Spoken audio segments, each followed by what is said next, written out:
Hi friends, welcome to my YouTube channel SRP class. तो आप सभी लोग ठीक होंगे। जैसा कि हम लोग आज जेनेटिक्स का एमसीक्यू 30 क्वेश्चन लाए हैं हिंदी एंड इंग्लिश में। तो हम लोग जैसा कि बीएससी नर्सिंग एंड पैरामेडिकल के क्वेश्चन देख रहे हैं, ठीक। पैरामेडिकल के क्वेश्चन देख रहे हैं, ठीक। तो आइए हम लोग स्टार्ट करते हैं, ठीक। पहला क्वेश्चन लिखा है। पहला क्वेश्चन कह रहा डीएनए की संरचना किसने बताई थी। Who discovered the structure of DNA. DNA की संरचना किसने बताई थी। Darwin, Watson and Crick, Mendel या फ्रैंकलिन। फ्रैंकलिन ने इन्होंने चार्ज के बारे में बताया था। चार्ज ये फिजिक्स में होता है। चार्ज जो Q1 और Q2 के बारे में इन्होंने बताया था, ठीक। फ्रैंकलिन ने बताया था चार्ज। मेंडल को क्या कहते हैं। मेंडल को हम लोग फादर ऑफ जेनेटिक्स कहा जाता है। मेंडल को हम लोग क्या कहते हैं, फादर इन्हें मेंडल को हम लोग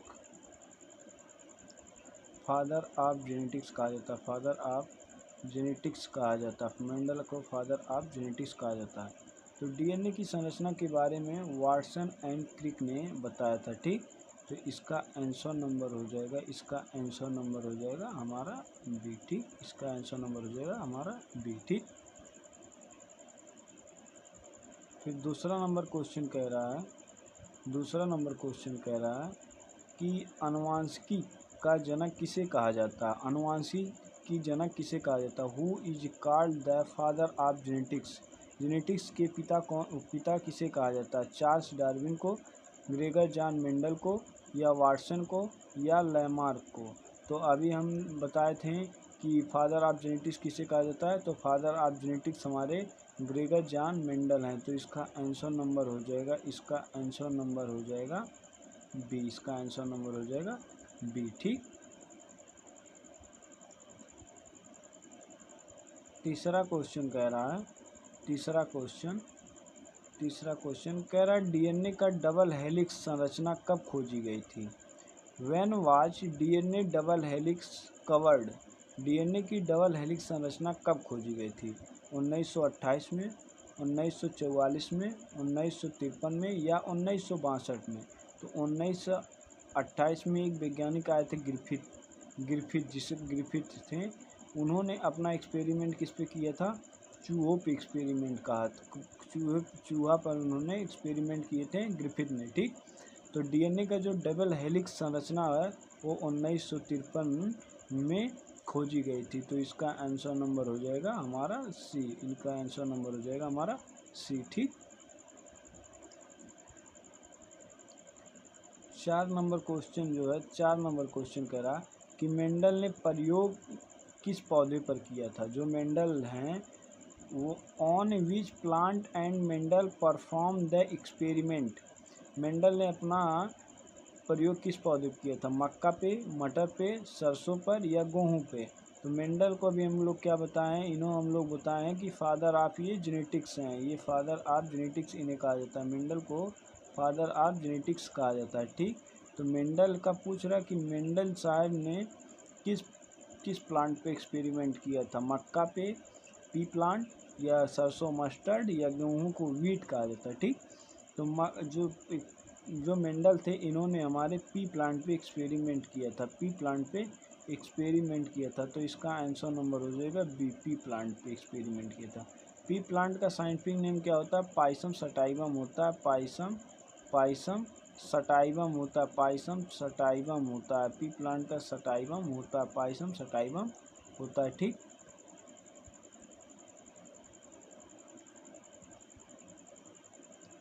अगला 5 नंबर क्वेश्चन कह रहा है कि डीएनए में पाई जाने वाली शर्करा कौन सी है। Which sugar is found in DNA. DNA में पाए जाने वाली शर्करा कौन सी है। ग्लूकोज, डीऑक्सीराइबोज, या राइबोज, या सुक्रोज। तो राइबोज शर्करा किस में पाई जाती है। आरएनए में पाई जाती है। आरएनए में पाई जाती है। सुक्रोज किस में पाया जाता है। गन्ना में पाया जाता है। गन्ना और चीनी में। सुक्रोज जो होता है गन्ना और चीनी में पाया जाता है, ठीक। तो डीएनए में कौन पाया जाता है शर्करा? डी ऑक्सी राइबोज शर्करा पाया जाता है। तो इसका आंसर नंबर हो जाएगा, इसका आंसर नंबर हमारा हो जाएगा बी डी। इसमें कौन सी शर्करा पाई जाती है? डी ऑक्सी राइबोज शर्करा। ठीक, कह रहा कि 6ठा नंबर क्वेश्चन कह रहा है कि आरएनए में कौन सा नाइट्रोजनस बेस पाया जाता है लेकिन डीएनए में नहीं पाया जाता है? Which nitrogenous base is found in RNA but not in DNA. कह रहा आरएनए में कौन सा नाइट्रोजन बेस पाया जाता है लेकिन वो डीएनए में नहीं होता है? एडेनिन है, थाइमिन है, यूरोसिल है या ग्वानिन है? तो देखो ये डीएनए होता है, ये आरएनए होता है। ठीक, इसमें एडेनिन बराबर थाइमिन होता है और ग्वानिन बराबर होता है साइटोकिन होता है। ठीक,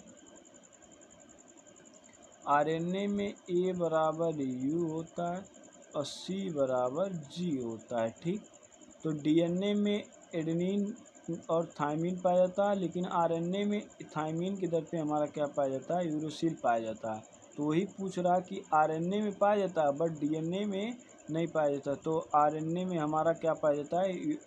आरएनए में हमारा, इसका आंसर नंबर हमारा हो जाएगा सी। इसका आंसर नंबर हमारा हो जाएगा सी। ठीक, इसका आंसर नंबर हमारा हो जाएगा, इसका आंसर नंबर हमारा हो जाएगा सी। तो इसका आंसर नंबर हो जाएगा सी। ठीक, 7 नंबर क्वेश्चन कह रहा है कि जीन कहाँ स्थित होते हैं? Where are gene located. Located मतलब स्थित, स्थित होता है। लोकेटेड मतलब स्थित। जीन कहाँ स्थित होते हैं? साइटोप्लाज्म में, क्रोमोसोम में या माइटोकॉन्ड्रिया में और गोल्जी बॉडी में। माइटोकॉन्ड्रिया को हम लोग क्या कहते हैं? Power house of cell. इसे हम लोग क्या कहते हैं? पावर हाउस ऑफ सेल कहा जाता है। इसे हम लोग क्या कहते हैं? पावर हाउस ऑफ सेल कहा जाता है। ठीक, इसे पावर हाउस ऑफ सेल कहा जाता है। ठीक, गोल्जी बॉडी का काम क्या होता है? ट्रांसपोर्ट कराना होता है। गोल्जी बॉडी का काम क्या होता है? ट्रांसपोर्ट कराना होता है। ठीक, ट्रांसपोर्ट कराना होता है। ठीक, तो जीन कहाँ उपस्थित होते हैं? जीन हमारे क्रोमोसोम में उपस्थित होते हैं। जीन हमारे कहाँ उपस्थित होते हैं? क्रोमोसोम में उपस्थित होते हैं। ठीक, गुणसूत्र जिसे कहा जाता है। ठीक, इसका आंसर नंबर हो जाएगा बी। ठीक,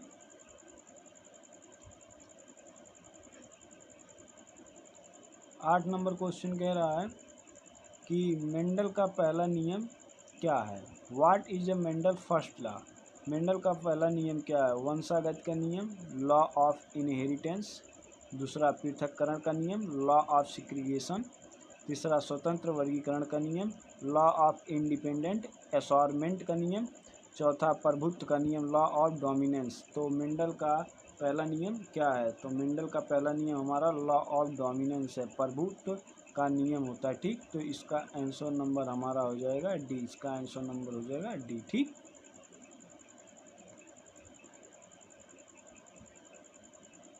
9 नंबर क्वेश्चन कह रहा कि मानव में कुल कितने गुणसूत्र क्रोमोसोम होते हैं? How many chromosome are present in humans. तो ह्यूमंस में कुल कितने क्रोमोसोम होते हैं? 23 होते हैं, 44 होते हैं या 46 होते हैं या 48 होते हैं? अगर यही पेयर में लिखा होता, जैसे पेयर दे देता कि 46 पेयर या 44 पेयर्स। ठीक, तो देखो अगर पेयर में नहीं दिया गया तो मानव में कुल कितने गुणसूत्र होते हैं? तो मानव में 46 गुणसूत्र होते हैं। ठीक, इसका आंसर नंबर हो जाएगा सी। ठीक, गुणसूत्र हो जाएगा 46। अगर लेकिन यही पेयर में दिया होता तो 23 पेयर होते। ठीक, गुणसूत्र एक एक्स होता है, एक वाई होता है। ठीक, यही दो गुणसूत्र होते हैं। ठीक,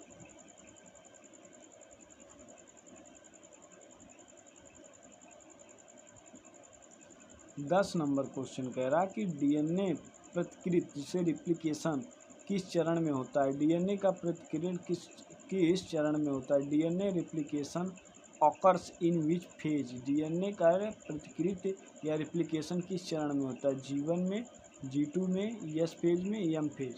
एम फेज को हम लोग क्या कहते हैं? माइटोसिस, मतलब इसे विभाजन वाला फेज कहा जाता है। इसमें हम लोग का क्या होता है? विभाजन होता है। इसमें हमारा विभाजन वाला फेज ये होता है, एम फेज। जी, रिप्लिकेशन वाला फेज को हम लोग यस फेज कहते हैं। तो इसका आंसर नंबर हो जाएगा हमारा, इसका आंसर नंबर हमारा हो जाएगा सी। ठीक, इसका आंसर नंबर हो जाएगा सी। ठीक, 11 नंबर क्वेश्चन कह रहा है कि डीएनए का फुल फॉर्म क्या हो है, what is the full form of DNA. DNA का फुल फॉर्म क्या है, डीऑक्सी राइबो बायोलॉजिकल एसिड, या डीऑक्सी राइबो न्यूक्लिक एसिड, या डबल न्यूक्लिक एसिड, या डीऑक्सी राइबो न्यूक्लियस एसिड। तो देखो डीएनए का जो फुल फॉर्म होता है वो डीऑक्सी राइबो न्यूक्लिक एसिड होता है। डीएनए का फुल फॉर्म जो होता है वो हमारा डीऑक्सी राइबो न्यूक्लिक एसिड होता है। तो इसका आंसर नंबर हमारा हो जाएगा बी। ठीक, इसका आंसर नंबर हमारा हो जाएगा बी। ठीक, फिर अगला क्वेश्चन कह रहा है कि आरएनए का मुख्य कार्य क्या होता है, what is the main function of RNA. RNA का मुख्य कार्य क्या होता है, ऊर्जा दिलाना, प्रोवाइड एनर्जी, आनुवांशिक सूचना को प्रोटीन में बदलना, translate genetic information into protein, DNA का बनाना फॉर्म डीएनए, झिल्ली बनाना फॉर्म मेम्ब्रेन। तो आरएनए का काम क्या होता है, ये प्रोटीन, ये जो जेनेटिक्स जो ट्रांसलेट जेनेटिक्स इंफॉर्मेशन होता है उसे ये प्रोटीन में बदलता है। डीएनए का काम ही होता है प्रोटीन में बदलना। तो इसका आंसर नंबर हमारा हो जाएगा, इसका आंसर नंबर हमारा हो जाएगा, इसका आंसर नंबर हमारा हो जाएगा बी। ठीक, इसका आंसर नंबर हो जाएगा बी। ठीक, 13 नंबर क्वेश्चन कह रहा है कि मेंडल ने प्रयोग का समय क्या था। जो मेंडल ने अपना प्रयोग किया था क्या था। Mendel conducted in experiment during मतलब समय पूछ रहा, 1820 से 1830, 1820 से 1830, या 1856 से 1863, 1856 से 1863, या 1870 से 1880, 1870 से 1880, या 1901 से 1910, 1801 से या 1810 थे। तो मेंडल ने प्रयोग किस पे किया था, पी प्लांट पे किया था। पी मतलब मटर का पौधा था, मटर का पौधा था। ठीक, मटर पौधा कैसा होता है, एक वर्षीय होता है या बहुवर्षीय होता है, ये आप लोग कमेंट में बताइएगा। मटर का पौधा क्या होता है, कमेंट में बताइएगा। एक वर्षीय होता है, ये एक वर्षीय होता है, एक वर्षीय होता है या बहुवर्षीय होता है। मटर का पौधा बहुवर्षीय होता है, ये आप लोग कमेंट में बताइएगा कैसा होता है। ठीक, तो मेंडल ने जो अपना पी प्लांट पे एक्सपेरिमेंट किया था वो 7 ईयर तक किया था। ये कितने साल तक किया था, 7 ईयर्स तक एक्सपेरिमेंट किया था। ठीक, तो 1856 से लेकर 1863 तक एक्सपेरिमेंट किया था। तो इसका आंसर नंबर हमारा हो जाएगा बी। इसका आंसर नंबर हो जाएगा हमारा बी। ठीक,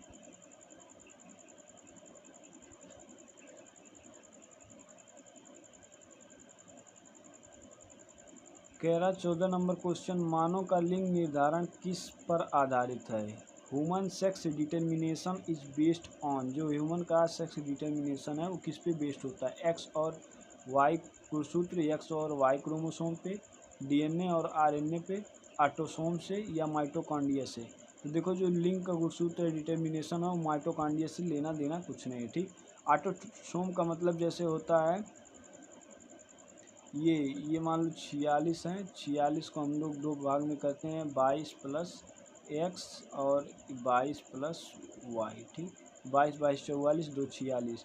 तो ये जो हमारे होते हैं ऑटोसोम्स होते हैं। ठीक, ऑटोसोम्स होते हैं। ठीक, तो ये जो होते हैं मनुष्य का लिंग निर्धारण किसके द्वारा होता है, एक्स और वाई क्रोमोसोम के द्वारा होता है। तो इसका आंसर नंबर हो जाएगा ए। इसका आंसर नंबर हो जाएगा ए। ठीक, इसका आंसर नंबर ए हो जाएगा। ठीक,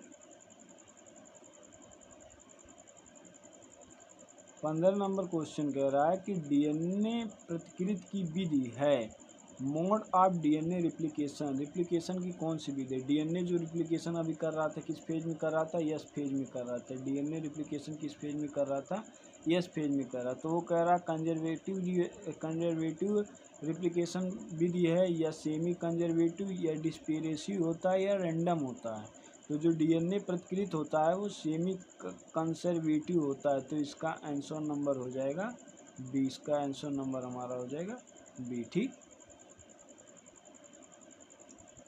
16 नंबर क्वेश्चन कह रहा है, 16 नंबर क्वेश्चन कह रहा है, 16 नंबर क्वेश्चन कह रहा है कि मानव जीनोम प्रोजेक्ट कब शुरू हुआ था। ये क्वेश्चन आपको रीड जो है ये याद करने वाले हैं, याद करने वाले हैं, क्योंकि ये सन है, इनकी ईयर तो कुछ कॉन्सेप्ट है ना कि ईयर बता दिया जा सकता है। When was the human genome project completed. Human genome project का का मानव जीनोम प्रोजेक्ट कब पूरा हुआ था? 1990, 1919 में, या 2000 में, या 2003 में, या 2010 में, 2010 में? तो जो ये मानव जीनोम प्रोजेक्ट था ये हमारा 2003 में कंप्लीट हुआ था। तो इसका आंसर नंबर हो जाएगा सी, इसका आंसर नंबर सी हो जाएगा। हम सोच रहे हैं कि संडे को एक फुल पेपर कराएं, एक फुल पेपर आप लोगों को लाएं, ठीक, जो 120 मार्क्स का होता है, 120 मार्क्स का होता है, 120 मार्क्स का पेपर होता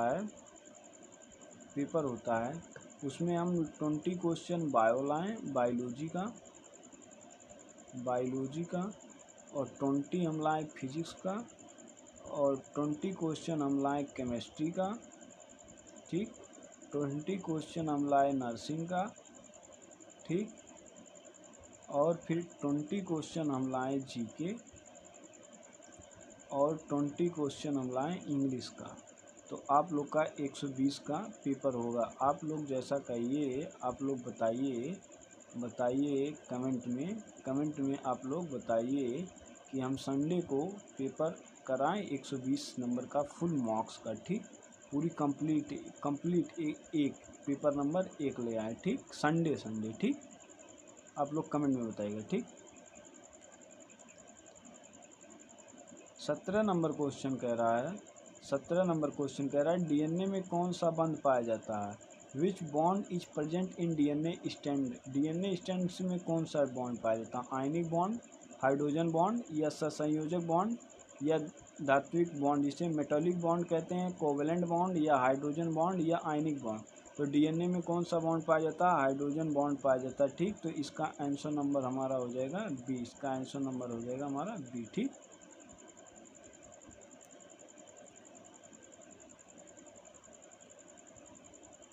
18 नंबर क्वेश्चन कह रहा है mRNA किस प्रक्रिया से बनता है?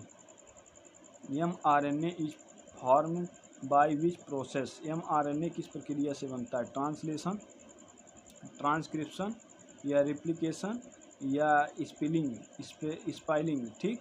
तो जो mRNA होता है ये हमारा ट्रांसक्रिप्शन के द्वारा बनता है, इसका आंसर नंबर हो जाएगा बी। कैसे बनता है? ये डीएनए से बनेगा आरएनए से जब ट्रांसक्रिप्शन कराया जाएगा तो हमारा mRNA बनता है, ठीक। 19 नंबर क्वेश्चन कह रहा कि कोडान में कितने नाइट्रोजन बेस होते हैं? ये इंपॉर्टेंट क्वेश्चन है, ठीक, ये इंपॉर्टेंट क्वेश्चन है। How many nitrogen base are there in codon? Codon में कितने नाइट्रोजन बेस होते हैं? 1 होते हैं, 2 होते हैं, या 3 होते हैं, या 4 होते हैं? तो जो कोडान होते हैं उसमें नाइट्रोजन बेस की संख्या कितनी होती है? हमारी 3 होती है, ठीक। तो इसका आंसर नंबर हमारा हो जाएगा सी, ठीक, इसका आंसर नंबर हमारा हो जाएगा सी, ठीक।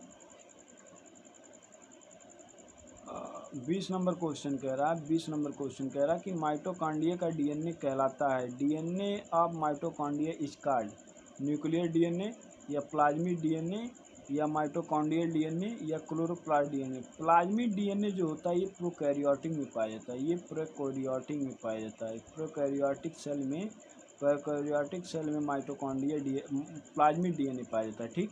जो कि माइटोकॉन्ड्रिया का डीएनए क्या होता है? माइटोकॉन्ड्रिया का डीएनए माइटोकॉन्ड्रियल डीएनए में पाया जाता है, ठीक। तो इसका आंसर नंबर हो जाएगा सी, इसका आंसर नंबर हो जाएगा सी, ठीक।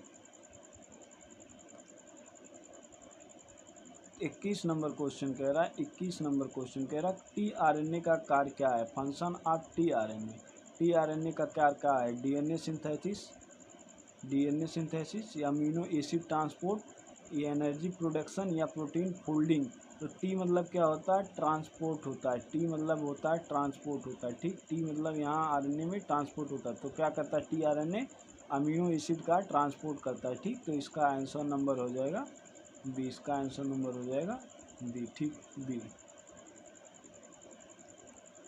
22 नंबर क्वेश्चन कह रहा कि डीएनए फिंगरप्रिंट तकनीक किसने विकसित की थी?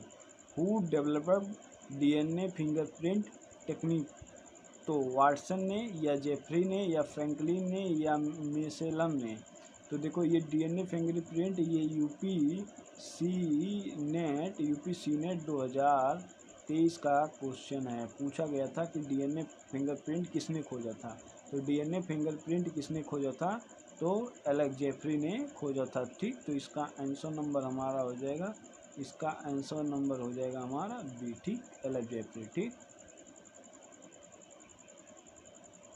23 नंबर क्वेश्चन कह रहा है कि प्यूरिन बेस कौन सा होता है? Which are the purine base? Purine base कौन कौन से होते हैं? एडेनिन और ग्वानिन होता है, थायमिन या साइटोसिन होते हैं, या साइटोसिन और यूरोसिल होता है, या यूरोसिल या थायमिन होता है। तो देखो, बेस दो प्रकार के होते हैं, एक प्यूरिन होता है, एक प्यूरिन होता है, एक पिरिमिडीन होता है, एक पिरिमेडीन होता है, एक पिरिमिडीन होता है। एक प्यूरिन होता है, एक पिरिमिडीन होता है बेस। ठीक, बेस दो प्रकार के होते हैं। प्यूरिन में हमारा एडेनिन और ग्वानिन पाया जाता है। ठीक, और इसमें पिरिमिडीन में साइटोसिन, यूरोसिल और क्या कहता है थायमिन पाया जाता है। ठीक, तो ये पूछ रहा है कि प्यूरिन बेस में कौन सा पाया जाता है? तो प्यूरिन बेस में एडेनिन और ग्वानिन पाया जाता है। ठीक, तो इसका आंसर नंबर हमारा हो जाएगा ए, इसका आंसर नंबर हमारा हो जाएगा ए। ठीक, फिर देखो अगला क्वेश्चन आ ही गया उस पर, पिरिमिडीन पे। 24 नंबर कह रहा पिरिमिडीन बेस कौन से होते हैं? Which are the pyrimidine base? Base pyrimidine कौन से होते हैं? Adenine, guanine. अभी एडेनिन और ग्वानिन किस में होते हैं? प्यूरिन में होते हैं, प्यूरिन में होते हैं, प्यूरिन में होते हैं। ठीक, थायमिन या साइटोसिन या यूरोसिल? साइटोसिन, एडेनिन या ग्वानिन या यूरोसिल। तो अभी हम पिरिमिडीन का बताए थे, पिरिमिडीन में क्या पाया जाता है? थायमिन और साइटोसिन और यूरोसिल पाया जाता है। तो इसका आंसर नंबर भी हो जाएगा बी, इसका आंसर नंबर भी हो जाएगा बी। ठीक, 24 नंबर क्वेश्चन का। 25 नंबर क्वेश्चन कह रहा कि डीएनए की खोज किसने किया था? विच डिस्कवर्ड बाय डीएनए? मेंडल ने, या फ्रेडरिक मास्टर ने, या हर्शे और चेज ने, या पालिंग ने? मेंडल का एक्सपेरिमेंट किस पे हुआ था? पी प्लांट पे हुआ था। कब हुआ था? 1856 से 1863 तक हुआ था। 63 तक, कितने साल तक हुआ था? 7 ईयर साल तक हुआ था। ठीक, तो डीएनए का खोज किसने किया था? फ्रेडरिक मिक्सचर ने किया था। ठीक, इसका आंसर नंबर हमारा हो जाएगा बी हो जाएगा। हर्शी एंड चेज किसकी खोज किए थे? ये आप लोग कमेंट में बताइए, कमेंट में बताइए। ठीक, ये दो तीन चीज़ आप लोग कमेंट में बताइएगा। ठीक।